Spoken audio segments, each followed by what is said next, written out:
Assalamualaikum warahmatullahi wabarakatuh. Waalaikumsalam warahmatullahi wabarakatuh. Ya, apa kabar semua pada pagi hari ini? Sehat ya? Sehat, Pak. Ya, alhamdulillah sehat. Sehat, Baik, Alhamdulillah. baik seperti biasa, sebelum kita mulai pelajaran kita pada pagi hari ini, terlebih dahulu kita berdoa ya. Doa dimulai.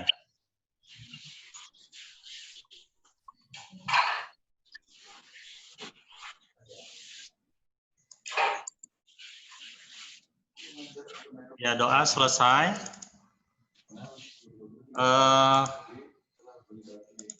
Anak-anak Bapak, pada pagi hari ini kita akan lanjutkan pembahasan kita yang kemarin, yaitu masih materinya adalah seputar pengukuran panjang ya.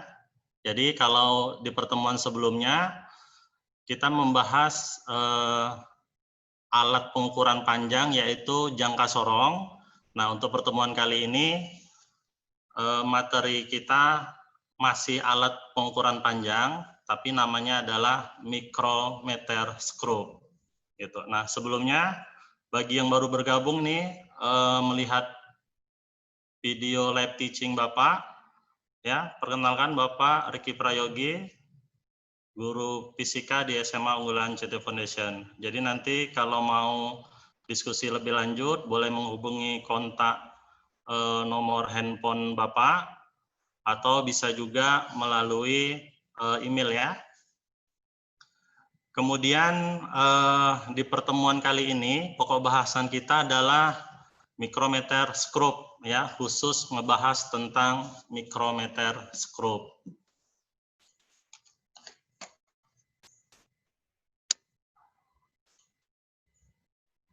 Baik, ini adalah indikator pembelajaran kita. Jadi setelah belajar di pagi hari ini, setidaknya kalian mampu yang pertama menjelaskan fungsi dari micrometer screw. Kemudian yang kedua adalah mampu menjelaskan bagian-bagian dari micrometer screw. Kemudian yang ketiga adalah mampu menggunakan micrometer screw. Dan yang keempat adalah mampu menuliskan hasil pengukuran menggunakan micrometer screw. Nah, langsung kita masuk ke pokok bahasannya ya, yaitu micrometer screw. Sebelumnya udah pernah lihat atau udah pernah tahu nak di SMP?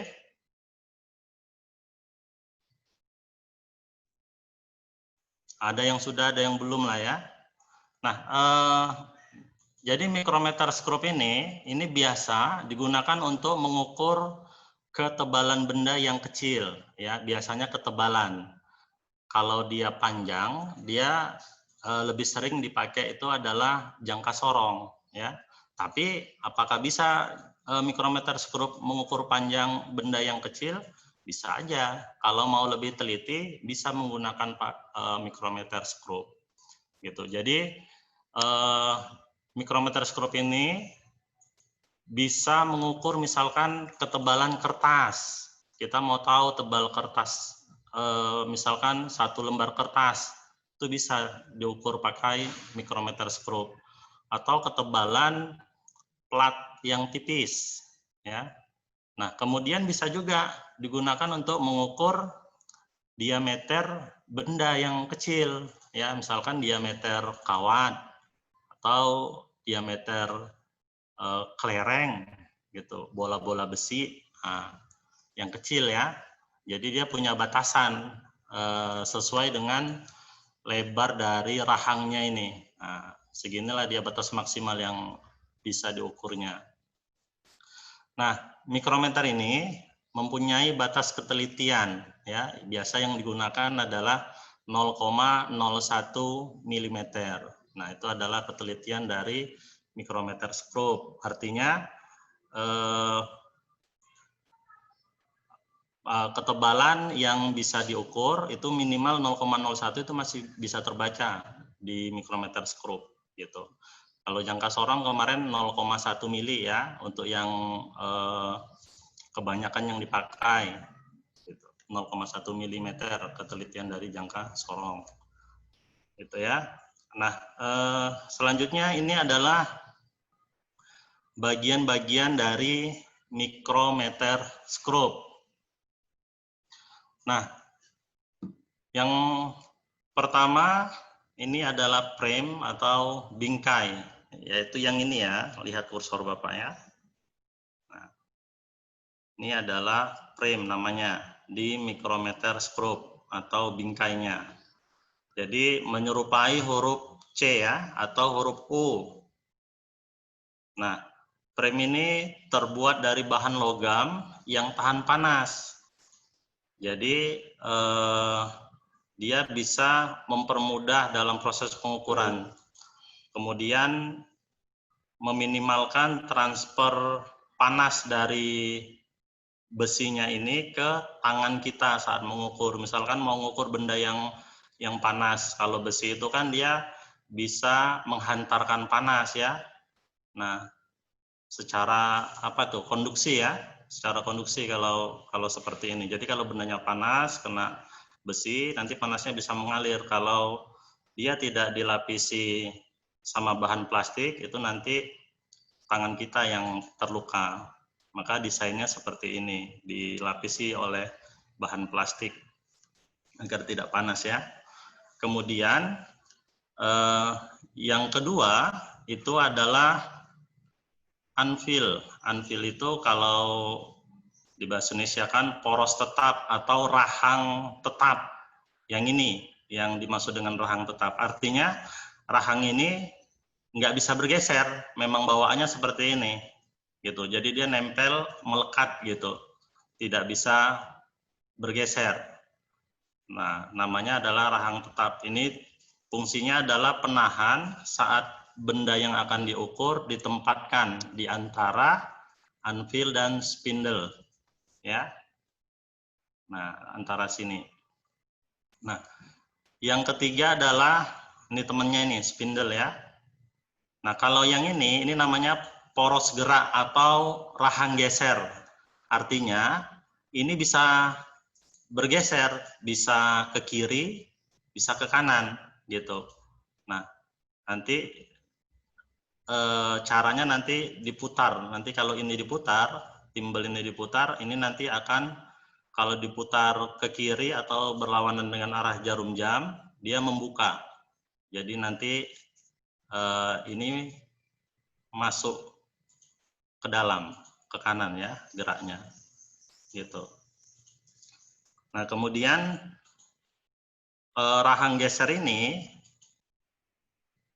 dia bisa digerakkan maju mundur ya, tergantung kita tadi mutarnya ya, tergantung arah putar kita, searah putaran jarum jam atau berlawanan arah jarum jam. Nah itu bagian yang ketiga dari micrometer screw. Kemudian yang keempat, nih bagian yang keempat ini adalah pengunci ya, pengunci. Jadi kalau kita nggak mau menggeser lagi, spindle ini nggak bisa bergeser lagi, maka ini harus dikunci. Biasanya pengunci ini dilakukan kalau setelah benda yang diukur itu sudah dipaskan di sini. Ya, sudah dipaskan, maka supaya tidak bergeser-geser yang ini rahang gesernya, maka ini harus dikunci ya. Jadi kuncinya searah putaran jarum jam gitu. Sama lah kalau kita membuka baut ya, kalau mengunci kan diputar searah putaran jarum jam, kalau membuka berlawanan dengan putaran arah jarum jam ya. Nah, ini fungsinya adalah untuk menahan poros gerak atau rahang geser agar tidak bergerak saat proses pengukuran berlangsung. Nah, itu fungsi dari pengunci.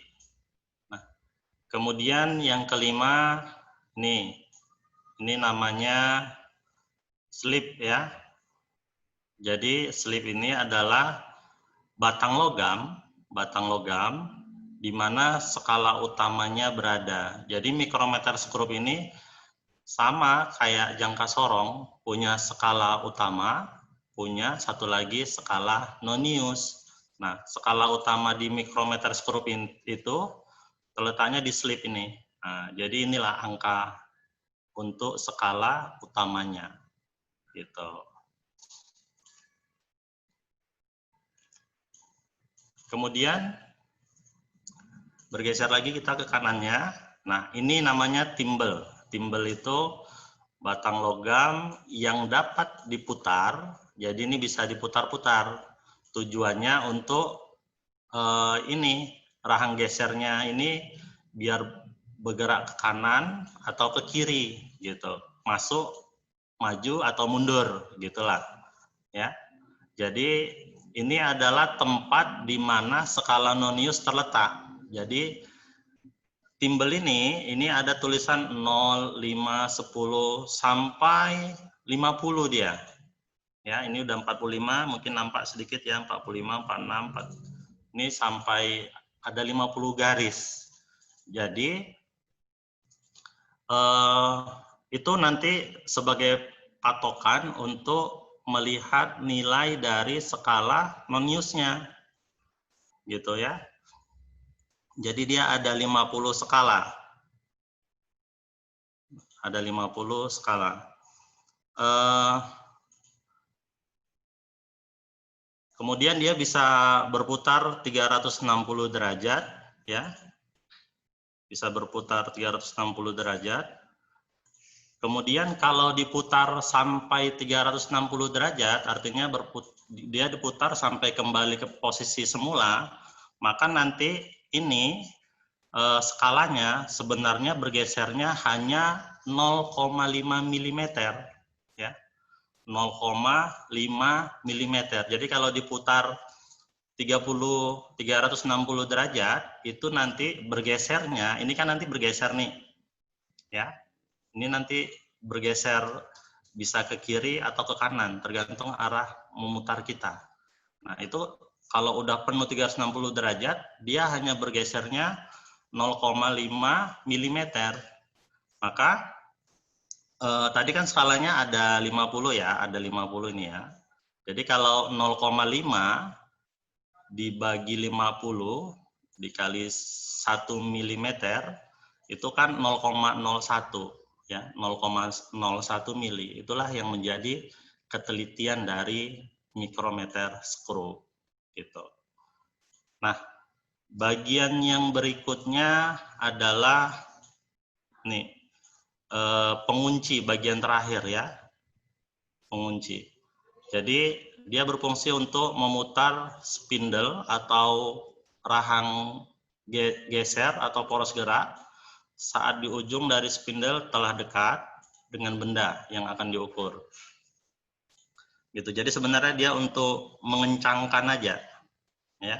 Caranya dia diputar searah jarum jam sampai terdengar bunyi, nanti ada bunyinya klik gitu, tek gitu dia. Nah, itulah bagian-bagian umum dari micrometer screw, ya. Nah, yang pertama ada frame tadi, kemudian ada anvil, spindle. Anvil itu adalah rahang tetap, ini adalah spindle rahang geser, ini lock nut adalah pengunci ya. Slip itu adalah tempat di mana skala utamanya berada, kemudian timbel tempat di mana skala noniusnya berada. Ya, kemudian ini yang terakhir adalah penguncinya. Nah, ini cara menggunakan micrometer screw. Jadi kalau anak-anak Bapak mau menggunakan micrometer screw, pertama dibuka dulu nih, yang belakangnya, diputar berlawanan arah jarum jam. Kemudian buka rahangnya dengan cara memutar nih, ya. Apa ini tadi namanya? Timbel. Ya, timbel ya. Nih, timbel. Nah, setelah itu masukkanlah bendanya, ya, masukkan bendanya yang mau diukur, baru putar lagi, ya, sampai dia benar-benar merekatkan benda yang mau diukur gitu sampai ngepas dia. Jangan terlalu keras, pokoknya kalau sudah lengket, sudah pas, sudah cukup ya. Baru setelah itu dikunci supaya nggak bergeser. Penguncinya tadi kan ada dari sini juga bisa dikunci, diputar searah dengan putaran jarum jam ya. Atau dari sini juga bisa supaya nggak bergeser-geser lagi. Yang dari sini tadi kan ada ya kunci juga gitu. Nah itulah cara menggunakan micrometer screw. Nah selanjutnya ini kita harus tahu setelah menggunakan micrometer screw, kita harus tahu membacanya kan. Nah ini cara membaca micrometer screw. Jadi di micrometer screw ini itu hampir sama konsepnya kayak di jangka sorong yang kemarin. Jadi kita harus tahu menentukan skala utamanya, kemudian harus tahu menentukan skala non-use-nya, kemudian tadi sudah tahu juga nilai skala terkecilnya, baru dituliskan dalam pengukuran seperti apa. Sama konsepnya kayak di jangka sorong. Jadi yang pertama kita lihat, ini misalkan rahangnya dibuka segini nih. Ya, ini sudah Bapak tulis ya 4,62.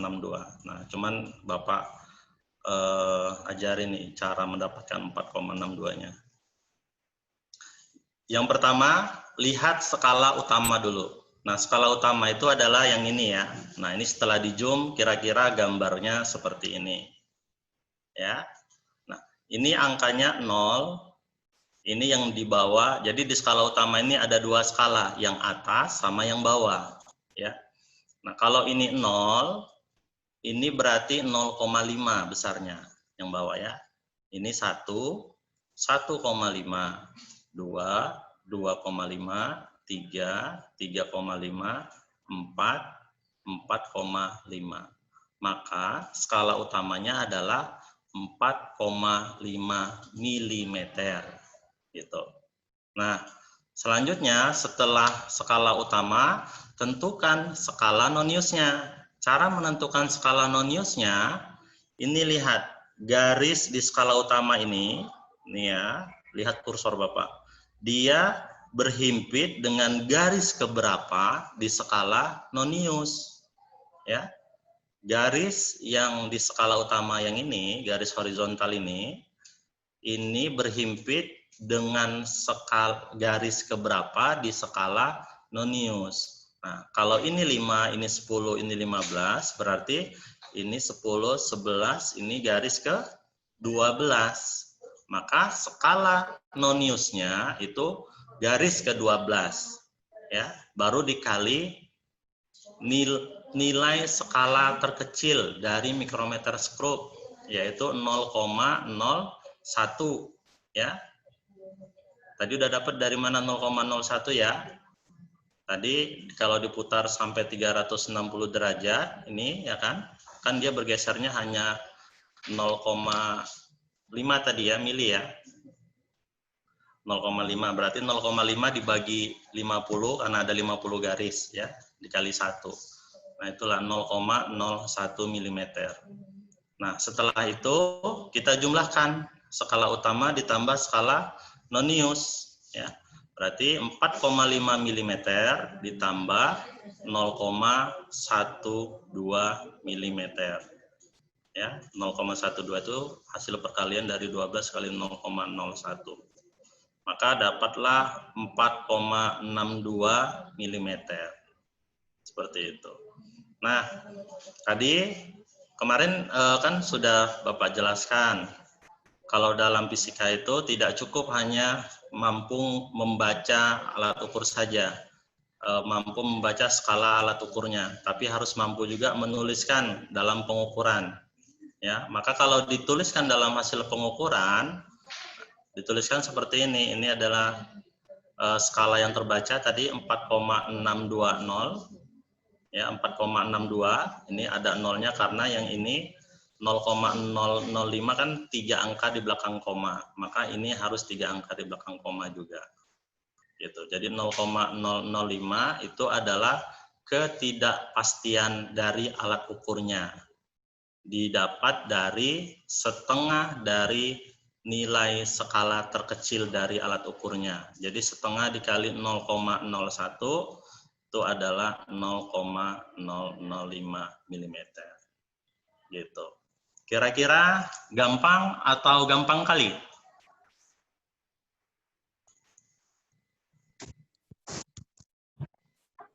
Gampang, Pak. Nah, gampang, alhamdulillah. Nah, ini cara membacanya ya. Bapak kasih lagi nih. Yang kedua, gambar yang kedua. Ya, yang pertama tadi tentukan dulu skala utamanya. Nah, jadi skala utamanya ini garis ke-10 ya, yang tinggi ini garis ke-10. Ini berarti yang bawah 10,5, 11, 11,5. Nah, ini nampak ada garis yang di bawah ya. Jadi ini sejajar. Nah, sejajarnya di 13,5. Maka skala utamanya adalah 13,5. Nah, selanjutnya, maaf ya, oke. Selanjutnya, lihat skala noniusnya. Nah, skala noniusnya, lihat ini, garis horizontal di skala utama, dia berhimpit dengan garis keberapa di di skala noniusnya. Jadi, ini 15, ini 16, ini 17. Berarti garis ke-17. Maka 17 dikali 0,01 mm. Hasilnya adalah 0,17 mm. Ya, maka dapatlah skala pembacaannya 13,67 mm. Nah, seperti itu. Nah, maka kalau dituliskan dalam hasil pengukuran, sama kayak contoh yang pertama tadi, dituliskan menjadi 13,670 plus minus 0,005 mm. Ini adalah ketidakpastiannya dari alat ukur. Ini kenapa jadi ditambahkan 0, supaya ini sama. Ketidakpastiannya 3 angka di belakang koma, maka yang ini juga harus 3 angka di belakang koma. Gitu. Nah, mudah-mudahan bisa paham ya untuk cara membaca skala dari mikrometer skrup.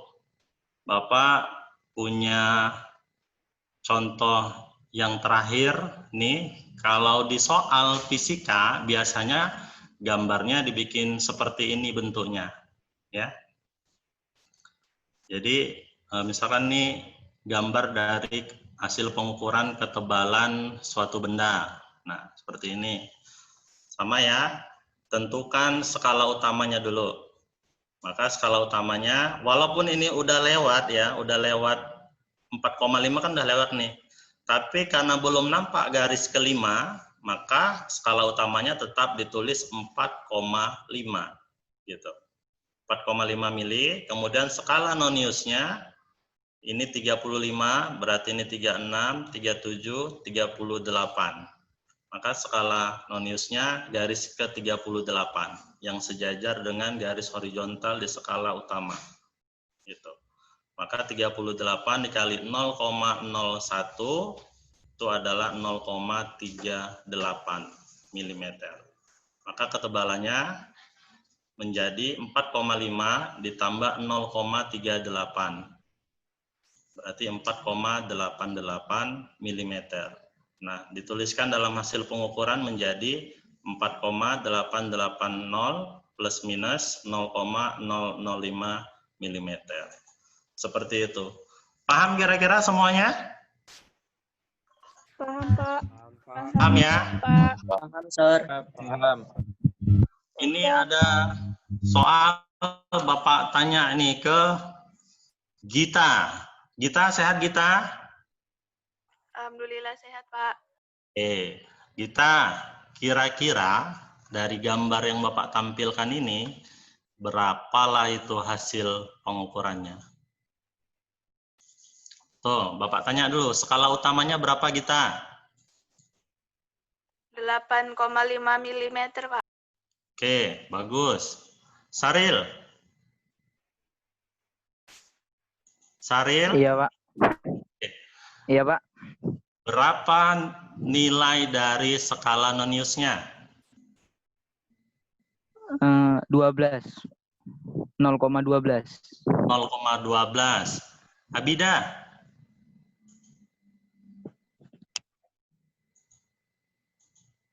Abida? 0,12, Pak. 0,12 ya. Bapak tanya hasil pembacanya berapa jadinya Abida?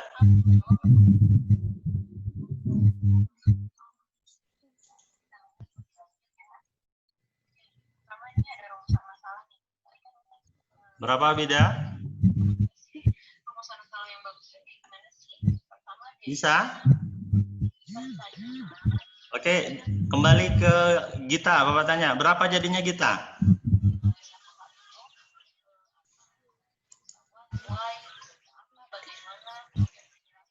Delapan 8,17, Pak.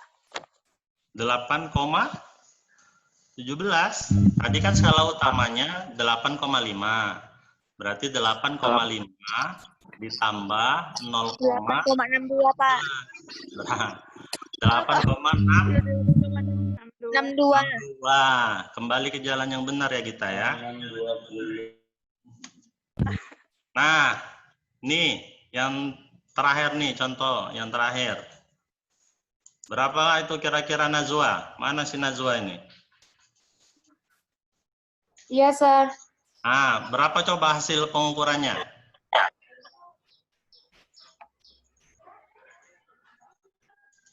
Oke, Bapak tanya skala utamanya. Najwa. 6,5. 6,5. Skala Noniusnya berapa? 0,44. Oke, bagus. Maka skala apanya dibaca berapa? 6,94. 6,94. Bagus. Alhamdulillah, berarti si Najwa sudah berada di jalan yang lurus ya. Udah bener ya. Oke. Mungkin sampai sini ya materi kita untuk ngebahas tentang alat ukur panjang yaitu mikrometer skru. Nah, selanjutnya Bapak ingatkan lagi untuk selalu menjaga protokol kesehatan ya. Jaga kesehatan kalian dan keluarga juga ya. Sering-seringlah cuci tangan, kemudian pakai masker kalau keluar rumah, kemudian jaga jarak ya. Hindari dulu kerumunan-kerumunan orang banyak ya. Mungkin itu saja dari Bapak. Terima kasih kalian sudah aktif mengikuti pembelajaran kita pada pagi hari ini. Namun begitupun jika ada yang masih kurang jelas, kalau ada yang mau bertanya, silakan Bapak sudah buka forum diskusi di psikologi sekolah. Kalian bisa buka psikologi, kemudian boleh tanya di forum diskusi yang telah Bapak sediakan. Itu saja dari Bapak. Kita tutup dengan lafaz hamdalah. Alhamdulillahirrahmanirrahim. Ya, assalamualaikum warahmatullahi wabarakatuh.